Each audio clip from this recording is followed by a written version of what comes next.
ba dai so an yi followers ba, reply kuma sai sanda aka ga dama. Sai ka dage ka rubuta ka aika mutum da hi ko salam, sai ka ji shiru an yi banza da kai an ki ama reply. Ni na kula wannan abun ba mutum ɗaya bane ba, duk yawanci masu followers ɗin da celebrities duk ba sa reply message. Ko kuma hello ɗin ne da salam ke da matsala?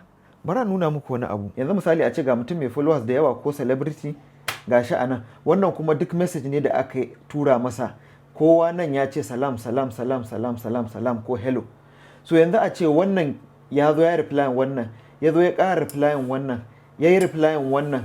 To the more ana reply naka yana ƙara zuwa ƙasa, ya yi reply wannan ya ƙara zuwa ƙasa, sannan sai kuma aka ƙara turo wasu saƙonnin su kuma ga su nan sababbi. So kafin a ƙara dawo kanka kai da kake nan, shi kansa mai reply ɗin ya gaji. In kuna so mafi yawanci celebrities ɗin nan da masu followers ɗin nan da yawa sai muku reply duka a message ɗaya, ku rubuta salam ɗin.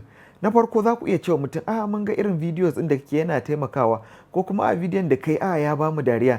Ya danganta dai da meye ne, ku fara dai jinjina mutum da irin aikin da yake yi na content, sannan sai ka rubuta tambayanka ko kuma saƙonka, sai kawai ka tura shi haka. So yawanci in suka zo suka duba suka ga komai da ka faɗa a cikin saƙo duka guda ɗaya, za su karanta kuma sai su baka reply.